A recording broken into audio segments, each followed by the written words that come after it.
ايوه، انا اللي عملت من كل السجق وليمه. طبعا ام بوطه شاطره وفاهمه وعارفه بتوفر ازاي. جالي ضيوف وما عنديش في الفريزر الا كيلو السجق ده. هناخد السجق القمر بتاعنا دوت ونغسله غسله حلوه كده تحت الحنفيه، وهنرجع اقول لكم هنعمل فيه ايه. هقصقصه كده معاكم حتت صغيره علشان يديني كميه كبيره مع الفلافله والبصل. انتوا عارفين يا جماعه الاسبوع ده كان عيد ميلادي، وكان السنه دي كان يعني عيد ميلاد مميز الحمد لله بفضل ربنا، ان كل اللي حواليا حبايبي السنه دي كلهم تما، ناس اعرفهم من زمان قوي وناس اعرفهم من قريب قوي، كلهم اليوم كان مميز عندهم، وكل صحباتي القريبين والبعاد اتصلوا بيا وبعتوا لي رسائل. فكان بصراحه عيد ميلاد مميز الحمد لله رب العالمين، لان ربنا حاطط في حياتي ناس قريبه مني جدا وكويسين جدا معايا، وربنا يديم المحبه بينا. فاجئوني وعملوا لي عيد ميلاد، غير طبعا العيد ميلاد الاساسي اللي ولادي ربنا يبارك لي فيهم ويخليهم لي عملوه لي.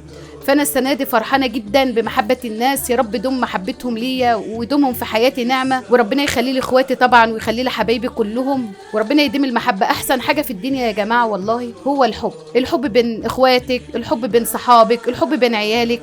ده حاجه اجمل حاجه في الدنيا، الحب والمسامحه يا جماعه. اي حد يعمل في حد حاجه لازم نسامح. بنغضب وبنتاثر بالمواضيع، حد عمل فيا حاجه ببقى زعلانه، برجع اراجع نفسي، اسامح علشان الدنيا تمشي، وعلشان ما ننفعش نعيش من غير بعضنا، ما ننفعش نعيش من غير اخواتنا، ما ينفعش نعيش من غير صحابنا، ما ينفعش نعيش من غير جيراننا. فلازم يا جماعه يبقى في جوانا تسامح، ولازم يبقى قلبنا قلب كبير نحب بعضنا. وقطعنا الطماطم طبعا هو تقطيع عشوائي، مش ضروري انت تقطعيه يعني صغير ولا كبير، اي تقطيعه من ايديك هتطلع جميله كده زي ايدين ام بوته اللي بتقطع الحاجه كده بجمال وبنظافه. هقطع الفلافله برضو تقطيع اي كلام. خلصنا الفلافله اهوت. ويا جماعه بجد والله حب الاشخاص لبعضها، او حب القرايب لبعضها، وحب الاخوات وصله الارحام، ده احسن حاجه في الدنيا، ان احنا نتقي الله في بعض، وان احنا نحب بعض بقلب سليم. يعني ما نبصش في حياه بعض، نحب بعض كده من غير ما احنا نكون عايزين من بعض حاجه.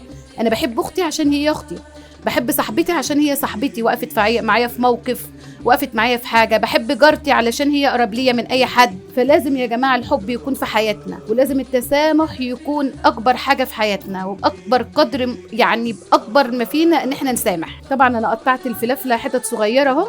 خلصنا كل الكميه. قرن الشطه الاحمر ده بقى اهم حاجه، لان ده اللي هيعمل يعني ايه سبايسي كده في الموضوع، ويخلي السجق بتاعه مبوته ليه طعم. ومعانا البصل طبعا هقطعه معانا يعني 3 4 بصلات كده عشان يكتروا الكميه. كتري كتري يا حبيبتي، ما تستخسريش ولا بصل ولا فلفله ولا طماطم، ما تستخسريش يا حبيبتي. كل اللي في التلاجة هاتيه واعمليه. قطعنا الفلفله بتاعتنا اهو، جهزنا حاجاتنا قد الطماطم والفلفله والسجق، الحاجه واضحه قدامكم يا جماعه اهوت ما شاء الله عليها. هتشوفوا الكميه دي ما شاء الله هتعمل مع بوبوته قد ايه. جبت صينيه كبيره طبعا لان المقليه اللي عندي مش هتكفي الحاجات دي. هنزل بحبه زيت، ما تحطيش زيت كتير لان السجق بيكون فيه دهون وبيكون فيه زيوت، حبه صغيرين يعني. وننزل السجق، نزلنا السجق اهو بسم الله ما شاء الله، وتقلبي زي ما انا عملت كده.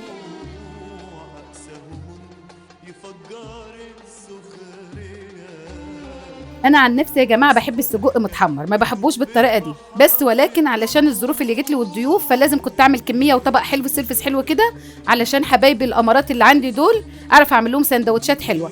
هنزل معاكم بالبصل والفلفله والطماطم اللي انا مقطعاها. طبعا لو كان السجق حلو كده وما فيهوش دهون كتيره مش هيرمي معاكي ميه كتيره، لو كان كله دهون هينزل الدهون اللي فيه وهيقل. بس انا شايفه ان ما شاء الله السجق اللي انا جايباه دوت ما فيهوش دهون كتير، انتوا شايفين اهو ما نزلش ميه كتير ولا حاجه. فهسيبه بقى ان شاء الله كده يستوى مع بعضه، واحط له حبه البهارات الحلوه بتاعته.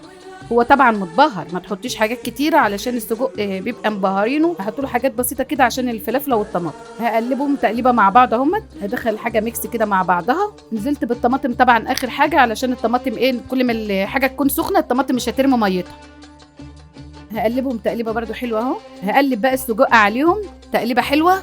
حتى بسم الله ما شاء الله يا جماعه لون الصينيه بالحاجه ما شاء الله، بالبصلايه بالفلافله بالبصل ما شاء الله شكلهم يشهي، وشكلهم ما شاء الله جمال. تسلم ايديكي يا ام بوته. حط حبه بهارات كده حاجات بسيطه لان طبعا يا جماعه هو متبهر. حبه الملح، حبه فلفل، قلت لهم بحبه كبابه صيني، ورشه بهارات لحمه. تمام هم كده زي الفل. سيبهم ياخدوا ويدوا مع بعض لغايه ما شاء الله ما الخضار ده يستوى والسجق في نفس الوقت يستوى. نسيت اقول لكم يا جماعه اهم حاجه في السجق معلقه دبس الرمان، ده حاجه اساسيه. انا عن نفسي بحب دبس الرمان ما باجي اعمل اي لحوم اي حاجات من دي، بحب احط معلقه دبس الرمان. دبس الرمان بيدي تيست حلو للحوم وبيدي يعني طعم جميل. فكنت من البدايه نسيت اللي انا اقول لكم مجهزه دبس الرمان. بصوا يا جماعه ما شاء الله السجق خلص. انتوا شايفين الشكل وشايفين اللون بتاع السجق، انتوا شايفين اصلا الفلافله والبصله والطماطم ما شاء الله استووا ويعتبروا ان هم يعني شبه مش موجودين. بصوا يا جماعه ما شاء الله بالف هنا وطبعا وعافيه على اللي هياكل منهم، مع رغيف كده سخن او مع عيش فينو مع اي حاجه. بسم الله ما شاء الله حاجه جميله. ما تنسوش بقى يا حبيباتي تعملوا اشتراك في قناتي يا امارات يا فانزاتي، وتتابعوني في حكايه جديده مع موبوتا، واتمنى اشوفكم وتشوفوني في فيديوهات جديده.